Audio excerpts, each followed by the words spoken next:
Hemos creado un medio donde el centro eres tú.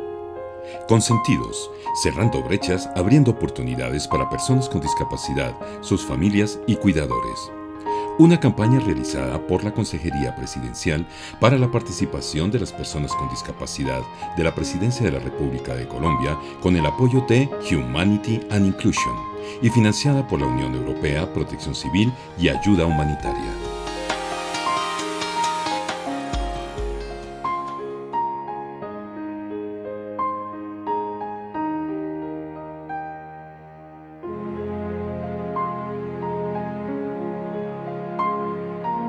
Hola, buen día. Nos encontramos nuevamente en este hermoso espacio de Consentidos, estas charlas que han trabajado acerca de la salud mental y que han atendido especialmente a los cuidadores, a los que hemos sido cuidadores y nos ha dado herramientas para poder seguir con esta labor en el día a día. Este es un espacio que lidera la Consejería Presidencial de la República de Colombia y en alianza con Humanity and Inclusion, financiado por la Unión Europea, Protección Civil y Ayuda Humanitaria. El tema del día de hoy, de esta charla, es aspectos profundos del cuidado. Quien nos acompaña en esa charla es la doctora Hilda Botero Cadaví. Ella es asesora en unidades de recién nacidos y programa Canguro. Es directora de la Asociación Latinoamericana de Observación de Bebés, método BIC, asesora externa de CINEP, quien nos ha acompañado en esos espacios de compartir con ustedes. El Centro Integral Neuroeducativo del Valle, es docente de la Universidad Javeriana y a quien le damos una muy cálida bienvenida porque nos va a dar unas herramientas muy importantes para atender en este ejercicio del cuidado. Hola Hilda, bienvenida a este espacio. Hola Diana, muchas gracias por esa presentación. Bueno, la idea de estar aquí es que podamos adentrarnos un poquitico sobre algunos aspectos del cuidado. Yo le puse a esto el título de aspectos profundos, partiendo desde cómo estoy yo, cómo está a quien yo cuido, para ver si podemos entender mejor esta dinámica. La idea es hilar más delgado cómo es que se dan estas relaciones de cuidado. Y voy a mirar tres punticos importantes que más que explicación o más que consejos que no, mi interés es dejar abiertas preguntas, inquietudes y sobre todo la posibilidad de indagar en nosotros mismos todo esto de la relación, ¿sí? Y la relación que hay con esto, con el cuidado. Voy a ver tres punticos, que es un modelo de relación que demarca un paradigma de cuidado, haciendo énfasis en relación. El segundo puntico es el despliegue de estas relaciones, por ejemplo, al grupo y cómo se ven en grupos que cuidamos, en el grupo de compañeros, ¿sí? Y luego un poquito sobre el cuidador y quién es cuidado. Cómo son estos estados mentales, que los vamos a ver especialmente en la enumeración, porque lo vamos a profundizar, sobre las defensas ante la ansiedad que despierta esta tarea, esta función, más bien, de cuidar.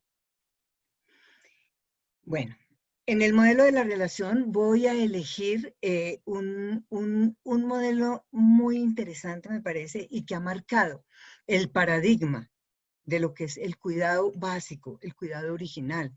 Es un paradigma original y es algo así como ver a la madre, el planeta al que llega el bebé o el hábitat al que llega el bebé, y el bebé es el que trae todo el aprestamiento para poder sobrevivir sobre ese planeta. O sea, madre-bebé, la relación madre-bebé como paradigma de relación profunda, particular, íntima y sobre todo muy fuerte.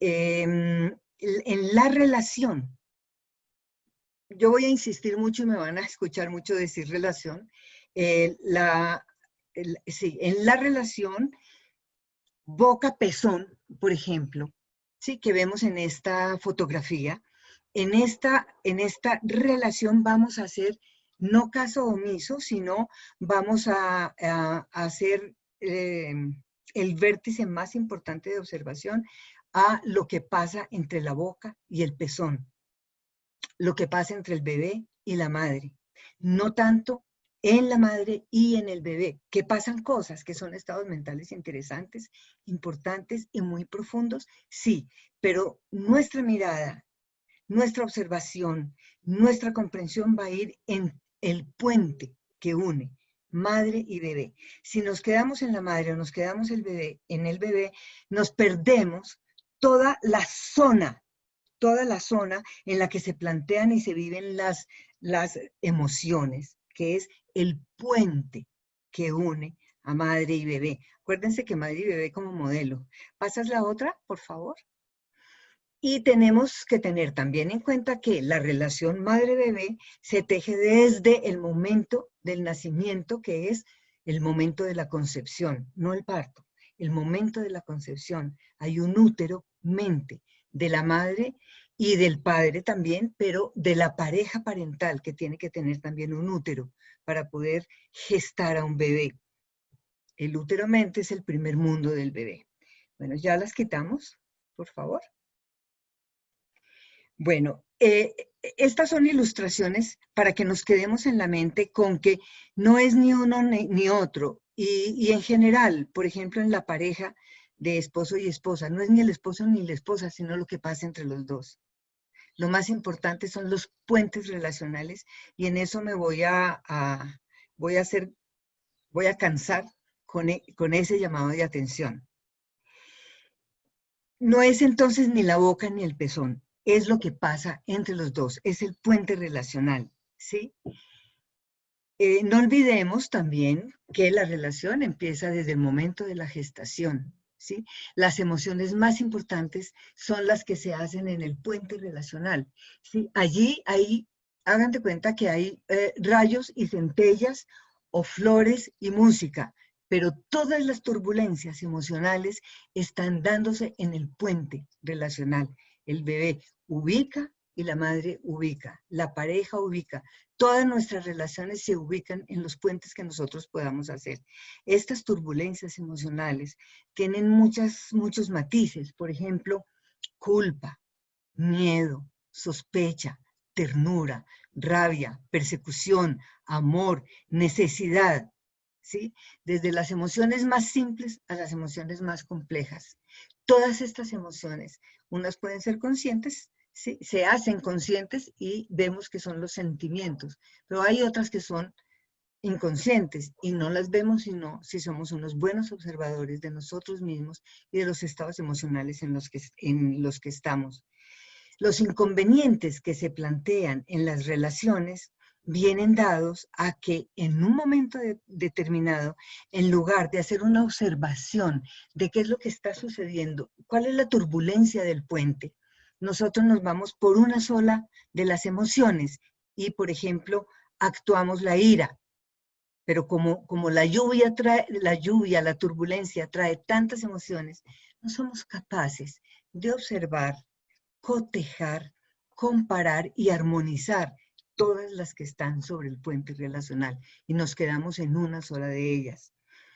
Y esto desde siempre, desde la gestación, la madre y el bebé están haciendo esta relación según los estados emocionales de ansiedad o no de la madre.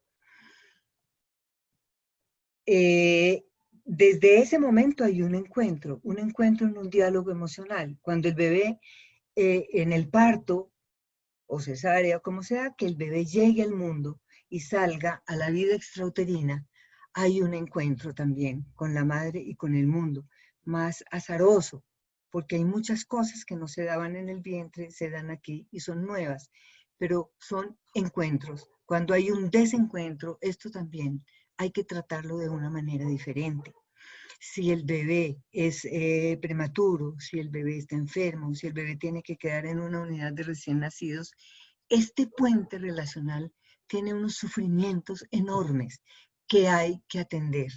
¿Y quiénes nos ayudan a atender eso? Los cuidadores en una unidad de recién nacidos. Entonces, toda esta situación de saber que no es el bebé, ni es la enfermera o el médico, sino lo que pase entre unos y otros, me parece que es de vital importancia.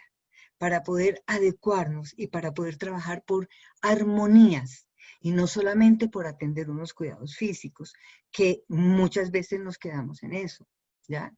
Las necesidades emocionales en el bebé, lo que pasa es que hablan, pero con el cuerpo. Entonces tendremos que, como cuidadores de bebés y de mamás y de papás, en unidades de recién nacidos, por ejemplo, o los mismos bebés en nuestras casas, tendremos que aprender a entender, a observar primero el lenguaje del bebé.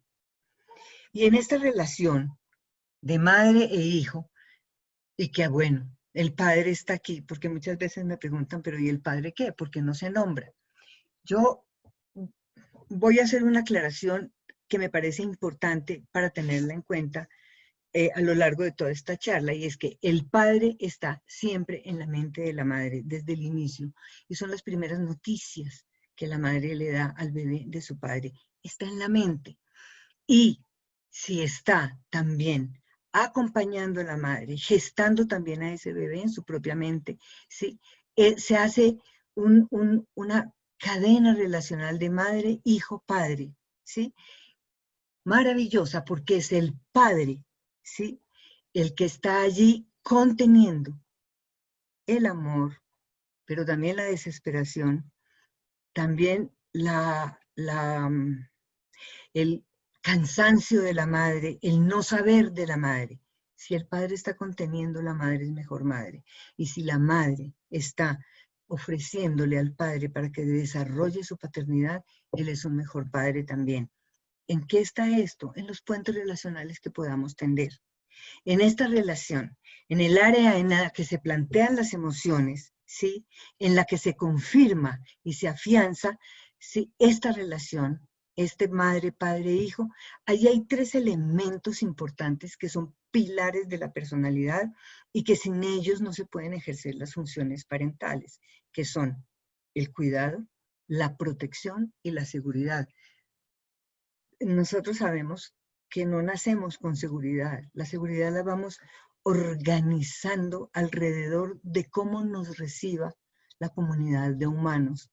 Y los primeros representantes de la comunidad de humanos, pues son nuestros padres. La mamá, primordial, y luego el papá, acompañando y atento, ejerciendo su función. La seguridad se forma así, pero si no hay cuidado, no hay protección. Si no hay protección, no hay seguridad. Esto es fundamental en todo lo que es aspectos profundos del cuidado, por ejemplo, ¿cierto? Vamos entonces edificando esa seguridad según cómo nos trate el mundo. Y aquí, por eso es tan importante que la protección y el cuidado sean dados, ¿sí? Por los padres, básicamente, pero por todos los que están allí también conteniendo, cuidando y protegiendo a los padres.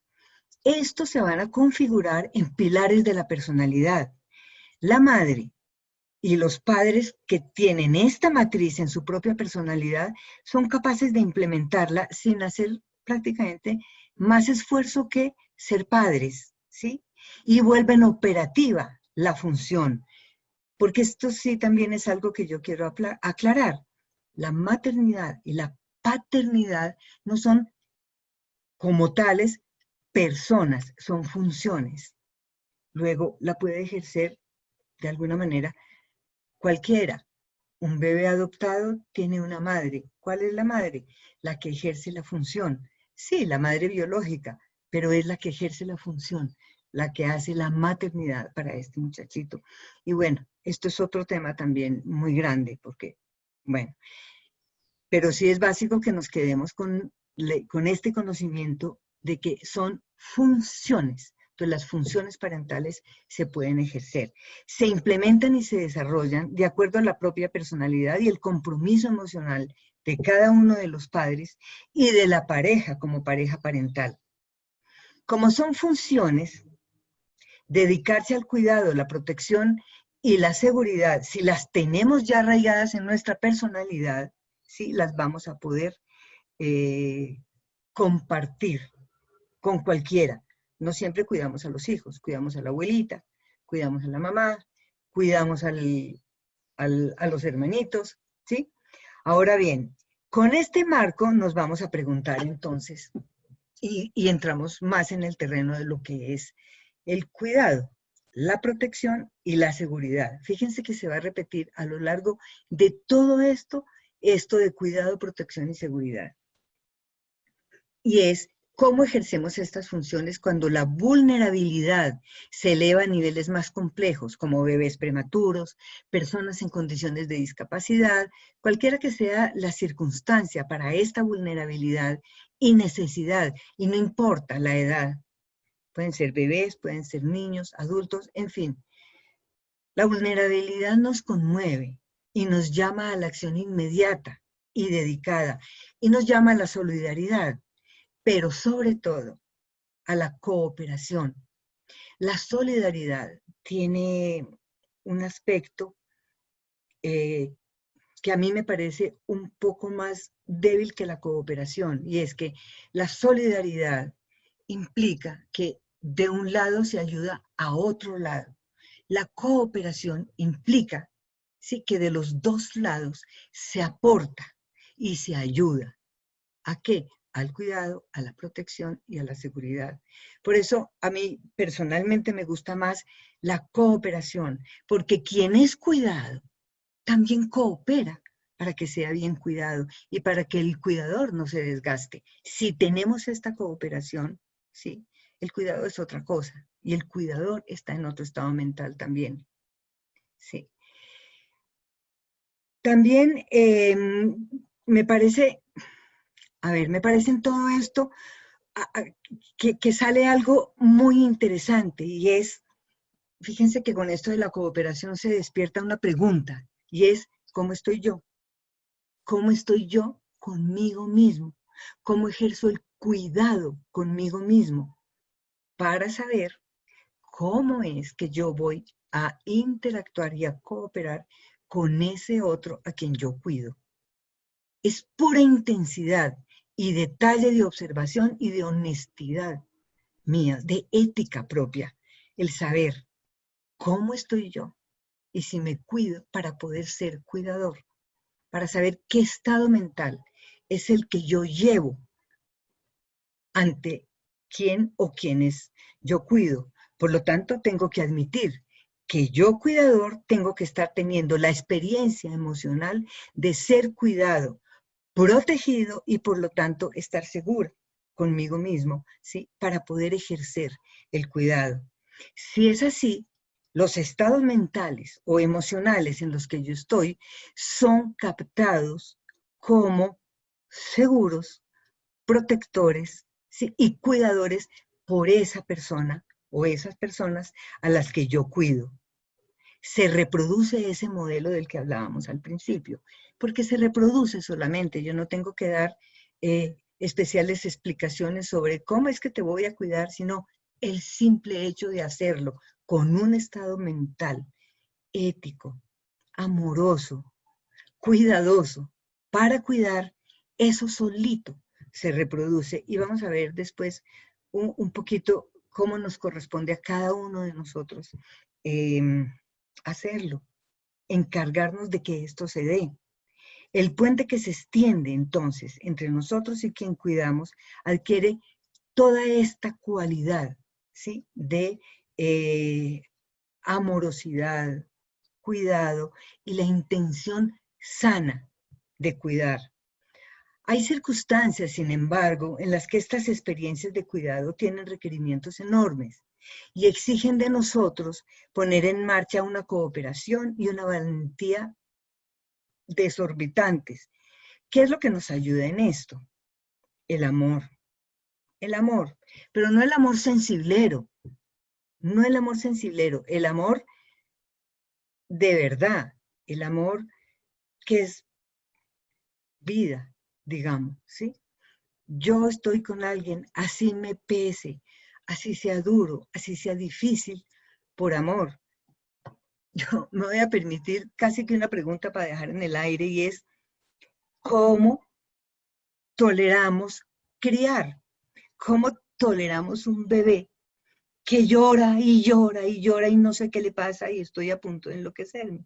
Por amor, noches sin dormir, por amor. Cuando cuido a alguien enfermo, por amor, ¿sí? Así tenga momentos difíciles, porque me provoca botar por la ventana a todo el mundo, no importa, porque eso es natural. Lo que pasa es que no lo hago, ¿sí? Pero el amor es lo que nos lleva a que seamos buenos cuidadores.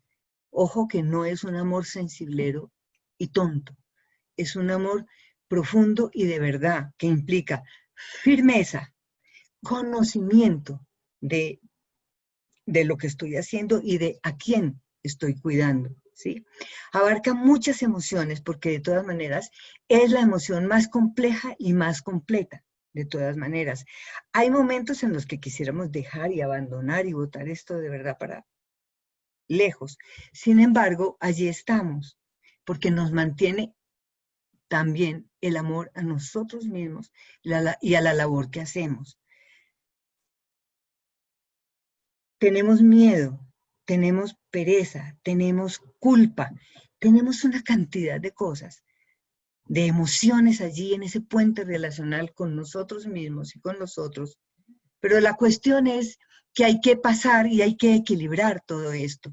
Y la vulnerabilidad del otro nos conmueve, nos asusta y nos espanta. Entonces, depende de cuán fuertes sean todos esos sentimientos. Y sacrificamos unos, ¿sí?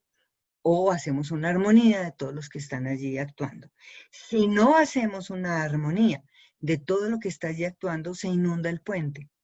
Se inunda el puente y se lo lleva. Se lo lleva. Entonces nos enloquecemos, ¿sí? O maltratamos y somos crueles. Miremos un poco nuestras tareas, las acciones o las elecciones de cuidar. Ya sabemos que cuidar arrastra protección y seguridad, por eso es tan difícil también hacerlo. Elegimos esta actividad muchas veces por situaciones inconscientes que tienden a reparar estados mentales o emocionales nuestros o de alguien que nos importa. Ya vimos ese modelo primario de relación madre-hijo que se va a replicar en todos los ámbitos y hablemos ahora un poquitico nomás, porque esto es otro tema inmenso de lo que es grupo. ¿Me pasas la 3 primero, por favor?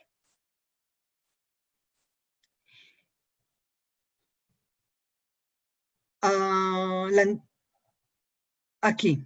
El grupo, hay muchas definiciones de grupo, pero me parece que esta es la que nos compete ahorita, y es que es un conjunto de personas unidas por un afecto especial, una ideología común o una tarea común, lo que nos compete a nosotros. El modelo de relación entre unos y otros es el modelo de grupo primario, que son los hermanos, o primos, o vecinos, o compañeros de jardín de infantes, con quienes yo compartí mis primeros años, ¿sí? La relación primaria y más íntima es mamá-bebé, pero esto se va ampliando. Y el grupo primario yo lo llevo también. También esa relación íntima y primaria de madre y bebé, pero el grupo lo llevo a todas partes. Y el grupo me va a poner a mí a repartir entre las personas con las que yo estoy trabajando, por ejemplo, estoy estudiando, por ejemplo, ¿sí? Voy a tratar a ese grupo con los lineamientos con los cuales yo configuré ese grupo primario. La siguiente, por favor. El grupo se configura en el momento en el cual dos o más personas comparten inconscientemente un mito, una idea, una vivencia o una tarea. Esto es inconsciente. A mí alguien me gusta y comparto con ese alguien gustos o disgustos. Eso ya de por sí forma un grupo. Y no es necesario reunirse para que surta el efecto de grupo.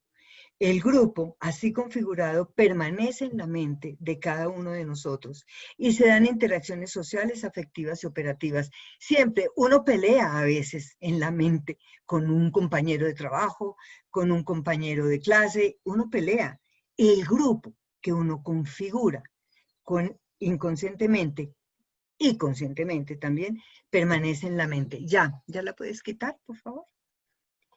Bueno, esto es como para para aterrizar un poquito, que nosotros no trabajamos solos y no siempre estamos cuidando a una sola persona, estamos cuidando a veces a muchas personas, ¿sí?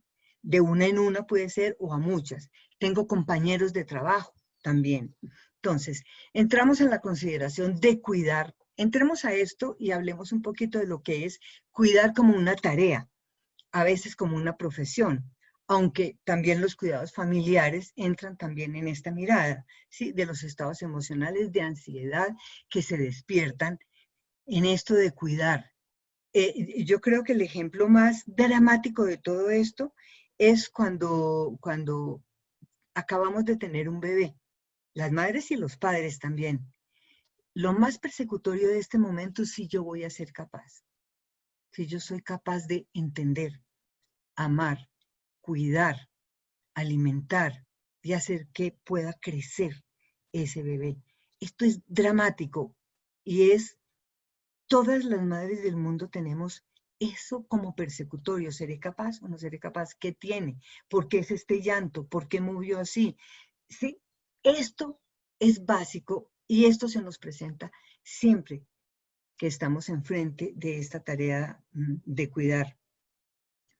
De todas maneras, siempre también entonces se dispara una especie de ansiedad o una ansiedad o angustia.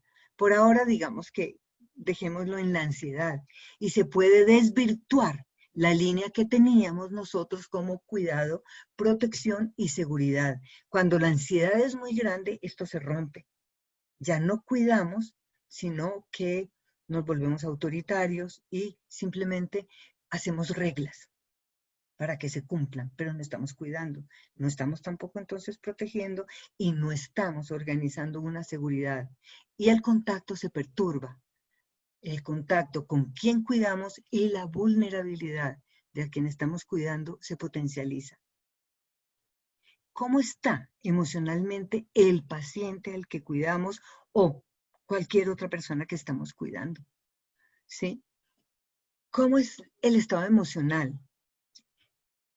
Esos primeros momentos de cuidado tan azarosos, ¿sí? En donde no había ni cuidado, ni protección, ni seguridad, ¿sí? Se reactualizan, porque realizar esto, hacer esto para todos nosotros fue muy difícil, y para nuestros padres pues también. Pero eso se reactualiza y se vuelven presentes en el momento en el que somos vulnerables, por una enfermedad, por la edad, o por cualquier situación que nos ponga en estado de vulnerabilidad. Y las relaciones y los estados mentales infantiles y de relaciones muy verticales en donde necesitamos que nos den órdenes radicales, esto se reactualiza, se vuelven presentes y se despiertan emociones muy primitivas que acompañan el miedo a morir en los enfermos, por ejemplo. Porque, ¿qué sigue después de enfermarse? Bueno, por lo menos como fantasía inconsciente.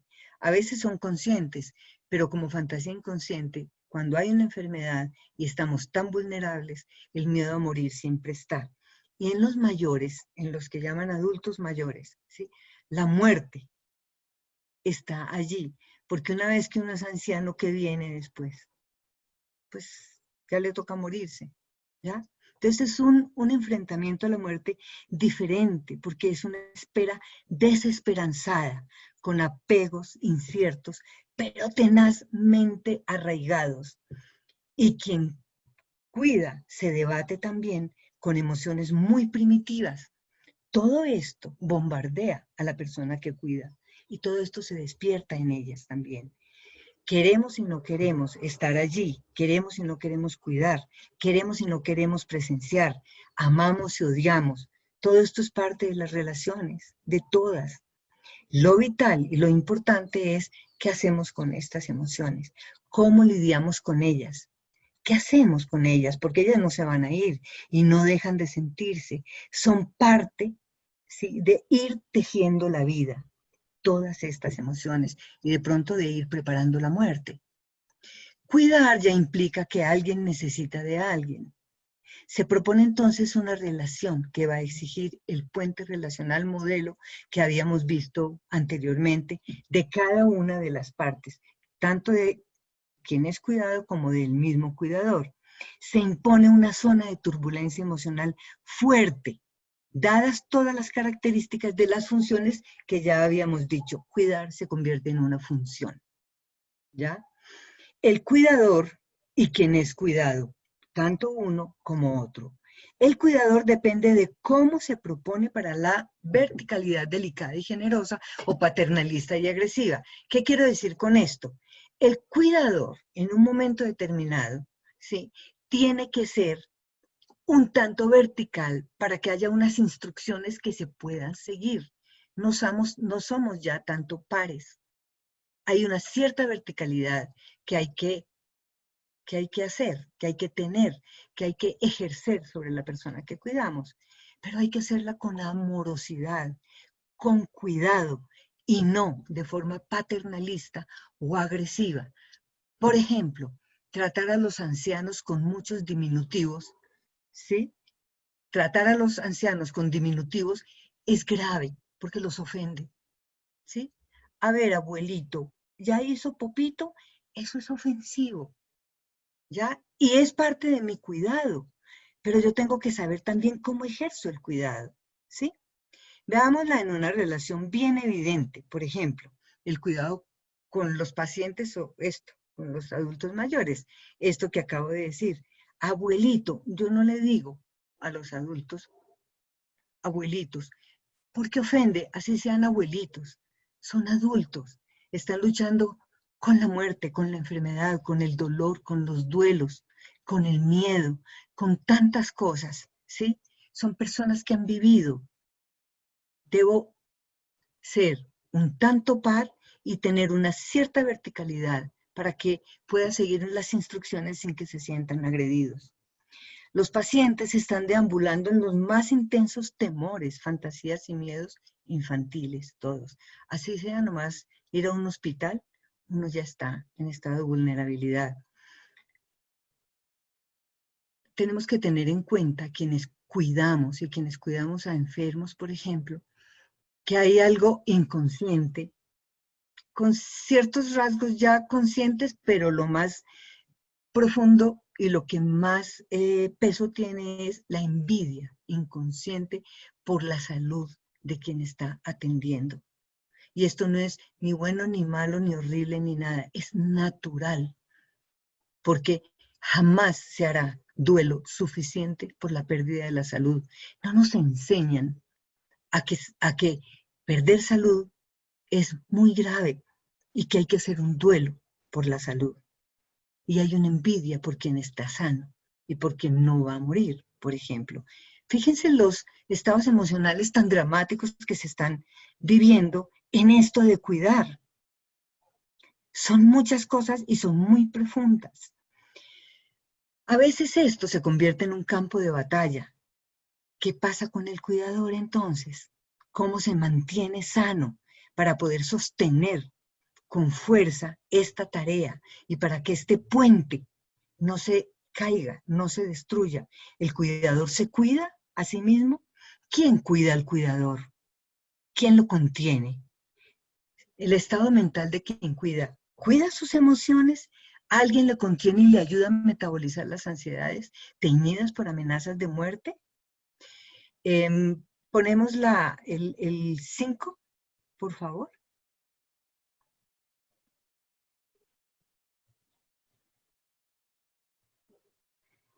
El estado mental de quien está al cuidado de alguien enfrenta tantas experiencias dolorosas que por lo menos tiene dos opciones. A veces puede tolerarlas y entonces hay pensamiento y hay todo esto que estamos hablando de cooperación, de una verticalidad inteligente y amorosa, pero otras veces están revestidas por diferentes defensas contra la ansiedad. Hay muchas. Una es huir y dejar todo botado. Pero miremos la siguiente, por favor. Miremos algunas de las defensas contra la ansiedad que presentan las personas que cuidan. Miremos estas 4, que es suficiente como para que podamos dejar esto para pensar. Una defensa común es estar enojado y buscar cómo culpar a otros, cualquiera que sea.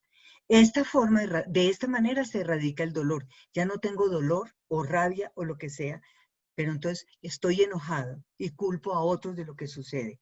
Otra forma es envolverse en una actitud analítica fría y crítica y empiezo a criticar. Ese desorden de por ahí, es que nadie encuentra nada. ¿Quién dejó esto aquí? ¿Sí? Y se refugian en una solución seca, drástica, y esto complejiza la situación.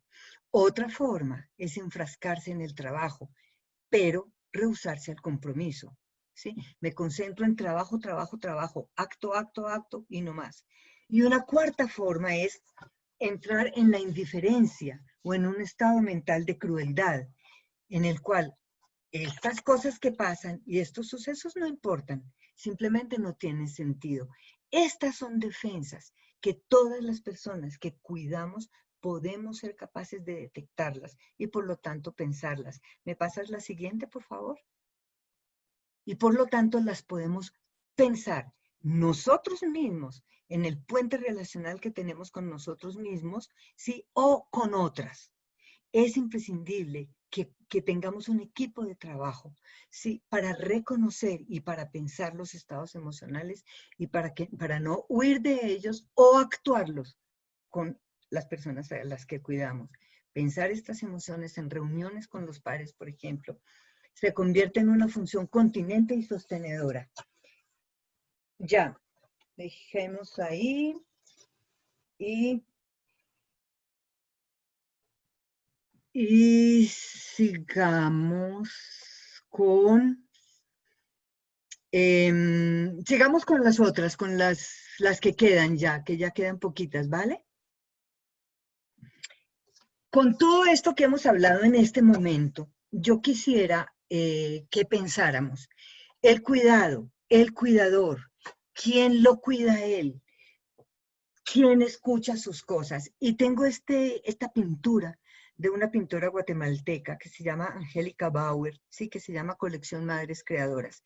Yo la he tomado para ilustrar esto de que es que tenemos que estar cuidando mutuamente, ¿sí? Unos a otros y de manera, yo diría que concéntrica. ¿Sigue la otra, por favor?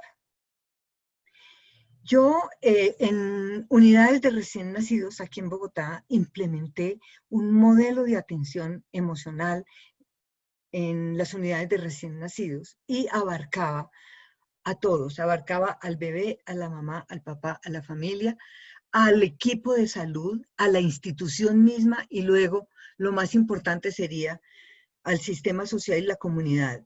Digamos que estos últimos círculos serían los más difíciles, pero tendrían que darse para que funcionara toda esta cadena, toda esta circularidad de continentes que nos dan. Nos dan no solo el cuidado, la protección y la seguridad que necesitamos, sino que nos permiten desarrollar las capacidades también para cuidar. Y las capacidades para cuidar implica, por ejemplo, la maternidad, la paternidad, ¿sí? Además de cualquier otro cuidado. A mí me parece que es una buena ilustración porque me da herramientas para no solamente cuidarme a mí mismo, ¿sí? Sino buscar también ser cuidada, porque es responsabilidad mía también buscar una matriz de apoyo.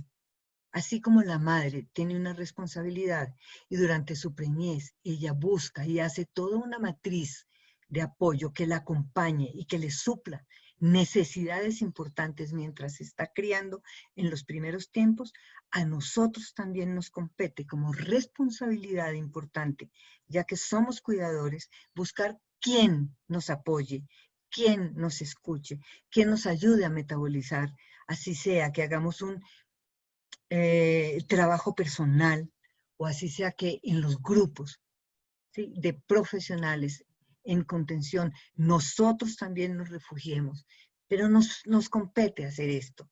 Y a las instituciones las obliga, la ética las obliga a cuidar a sus cuidadores, pero ellos también tendrían que ser cuidados. ¿Sigue la otra, por favor? Yo dejo esta y la que sigue vacías, exacto, para que podamos ver que esto ya lo llenamos nosotros mismos. El cuidado y el cuidador y a quien cuidamos. Todos estos círculos de cuidado tendremos que buscarlos nosotros, ¿sí? Tendremos que promoverlos nosotros, porque la responsabilidad de nosotros también ser cuidados no se la podemos dejar a nadie. No, es responsabilidad nuestra también buscar quien nos ayude a sobrellevar y a entender todas estas cargas y toda esta responsabilidad que tenemos para con otros. Bueno, con esto en mente, les doy las gracias por escuchar todo esto y vamos a dejar aquí y miremos a ver si hay algo más que se te ocurra, Diana, que podamos conversar.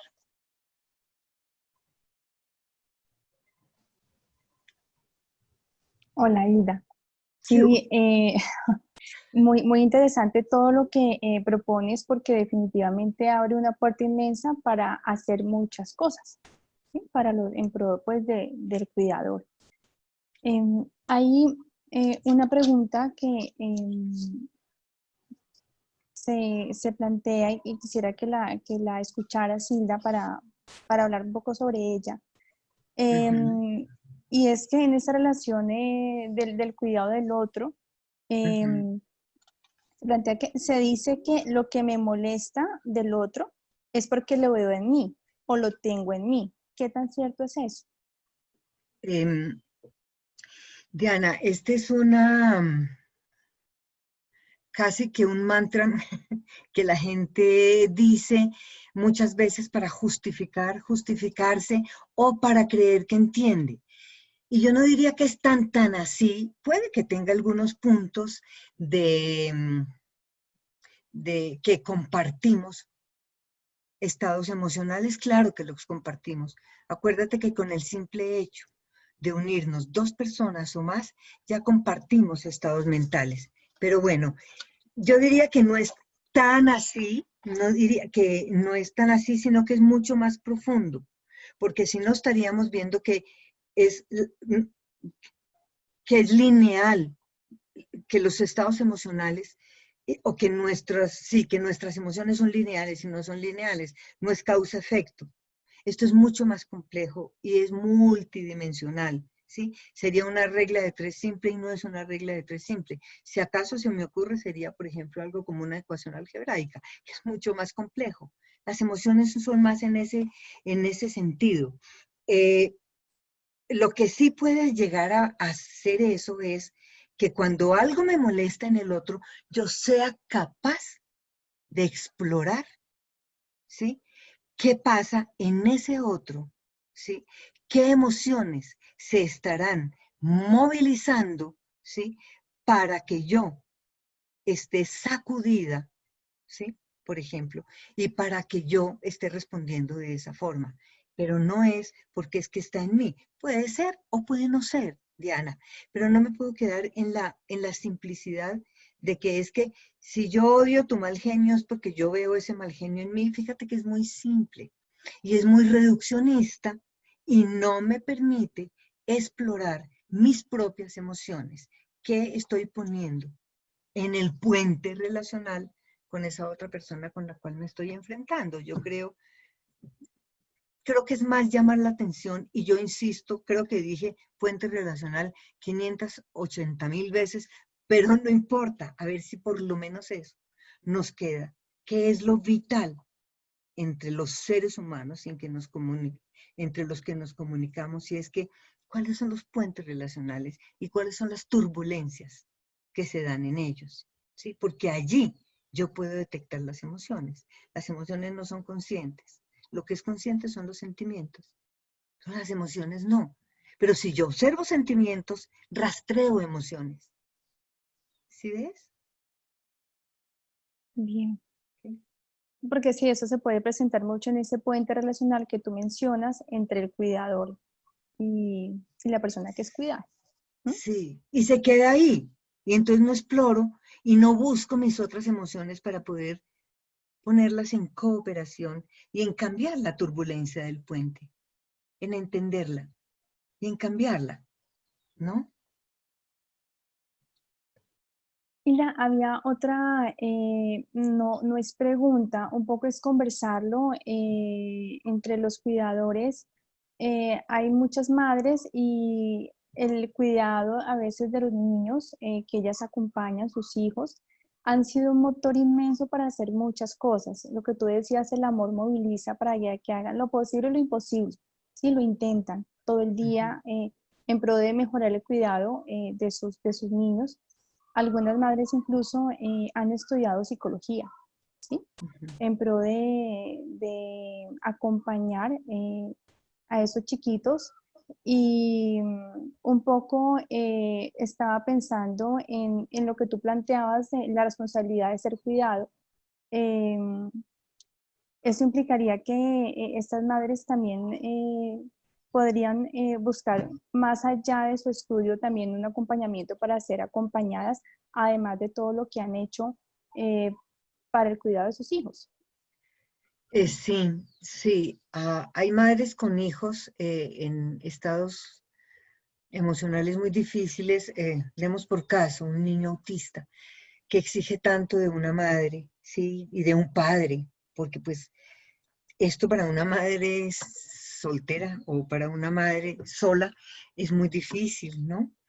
El padre sería importante que esté, pero bueno, no nos metamos en esos intríngulis que son ya otra cosa. Pero sí, una madre puede buscar aspectos psicológicos, estudiar psicología para entender a su hijo. La cuestión es que sacrifica una cosa u otra, ¿sí? Estudia psicología para entender comportamientos de pronto, ¿sí? Eh, y puede entender comportamientos, pero los chiquitos necesitan más ser comprendidos emocionalmente que comportamentalmente, ¿ya? Eh, es importante el comportamiento porque igual nos enruta, nos llama la atención, despierta nuestra curiosidad hacia qué es lo que está más allá de lo que está haciendo el chiquito. ¿Qué hay más allá? ¿Qué hay más allá que no se ve? Porque lo que se ve es el comportamiento. Pero entonces, ¿qué hay más allá? ¿Qué está impulsando a que a que haga lo que estoy viendo? Entonces, mi exploración irá hacia lo que no veo, pero ¿qué es lo que está impulsando eso? La psicología me puede dar algunas explicaciones y sí, seguramente ayuda a la mamá, seguramente. La cuestión es que no puede sacrificar la maternidad, porque o se convierte en la psicóloga del hijo, sacrificando la maternidad, o, ¿sí? O, o ella elige si aplica toda su maternidad, acuérdate que es una función, si despliega la función maternal en donde la intuición, el amor y todos los otros, la rabia, la culpa, el desespero, todo de todas maneras está enorme y con una turbulencia grande, pero la maternidad, el puente relacional que hace con su chiquito, le ayuda a ella a entender más emociones que comportamientos. A mí no me parece ni que sea un error ni que sea un acierto. Me parece que a lo mejor es algo que ella quiere hacer, estudiar psicología, por ejemplo, ¿sí? Para entender a su bebé. De pronto entenderá cosas, pero también puede ser una fuente de trabajo para que la saque un poco de estar todo el tiempo con su bebé, por ejemplo, ¿sí? Entonces, habría que ver por qué es y para qué es que está estudiando psicología. Porque lo consciente es para ayudar a mi hijo, pero a lo mejor no es solamente eso. A lo mejor es otra cosa. A lo mejor necesita salir y mirar otras mentes para ver si al regresar está más tranquila y puede mirar la mente de su hijito, ¿ya? Esto es mucho más complejo que bien, mal, sí se debe, no se debe, ¿sí? Es mucho más complejo. Y yo creo que la profesión, la tarea, la labor más difícil del mundo es la de ser mamá. Es amorosa, es maravillosa, pero es muy difícil. Además, no se acaba nunca, porque así los hijos sean grandes, siempre vas a tener un entrelazamiento emocional profundo con ese hijo ¿sí? En donde la intuición está a flor de piel y siempre nos vamos a estar preguntando, ¿qué estás sintiendo? ¿Cómo estás sintiendo? ¿Cómo yo ayudo? ¿Cómo entro? ¿Cómo lo sostengo? ¿Y cómo lo contengo? ¿Sí ves? Entonces las madres, que hay algunas que tienen más necesidad que otras, ¿sí? De buscar quién las contenga. Si no hay padre, que es el que contiene la relación de la madre con el chiquito, ¿sí? De pronto la abuela o los abuelos o a veces hasta un círculo de amigas puede sostener la maternidad de ella, pero tiene que buscar quién, porque solas no podemos. Nosotros no somos una especie para criar solas. Necesitamos del compañero, de la comunidad, de la familia, de los amigos. Necesitamos. Si no, fíjate, Diana, viviríamos cada uno por allá en un monte, que bastantes hay, ¿sí? O sea, no, somos una especie que se desarrolla en grupos. Nos hacemos las cosas más horribles del mundo, pero también las más amorosas del mundo. Tenemos que lidiar con esto, ¿ya? Entonces tenemos que buscar siempre matrices de apoyo que nos contengan. A mí me parece que esa figura como de las contenciones concéntricas es ilustrativa y es importante para tenerla en cuenta. Siempre somos responsables de buscar cómo matizamos y ayudamos, ¿sí? En nuestra maternidad o en nuestra tarea de cuidar. Sí, digamos que ese ¿Y modelo algo? podría ser, ¿aló? Podría ser un poco infinito, ¿no? Siempre alguien va a Sí, tener que cuidar a claro, otro. claro. Ujú. ¿Sí? ¿Sí respondí algo de lo que dijiste? Sí. Sí, sí, Bueno. muchas gracias. Bueno, creo que en esa charla se apalabraron eh, emociones que son muy complejas, además que en este cuidado emocional, Hilda, creo que no hay un ABC, es decir, uno puede salir con alguien o cuidar a alguien, el pediatra, no sé, el médico, el neurólogo, el especialista, cualquiera te dice el ABC de cuidar a esta persona, un niño, adolescente o adulto, joven, pero cuando se trata de ese encuentro emocional con el otro, no hay un ABC, casi que uno está No. solo. Sí, pues con el recurso que tiene y con ese puente relacional primario que es lo que lleva en esa maleta para poder poner en función del otro. Y Exacto, sí. apalabrarlo, pensarlo, solamente pensarlo y apalabrarlo de manera tan clara y tan precisa, creo que me pone un funcionamiento, aporta un funcionamiento distinto para la Ujú. relación del cuidado. Bien. Muchas gracias por la invitación, por aceptar la invitación, Hilda, muy amable, por tu compañía y los aportes que les haces a los cuidadores y a quienes nos escucharon el día de hoy. Yo creo que cuidadores somos todos, porque todos, Ujú. hasta nosotros mismos, nos tenemos que cuidar. Pues tenemos que cuidarnos, claro. Entonces, llegando al final de esta charla, bueno, le agradecemos nuevamente a este programa Consentidos, que lidera la Consejería Presidencial de la Presidencia de la República de Colombia en alianza con Humanity and Inclusion y financiado por la Unión Europea, Protección Civil y Ayuda Humanitaria. Hoy estuvimos con Hilda Botero Cadavid, psicóloga psicoanalista. Muchas gracias. Gracias a ti.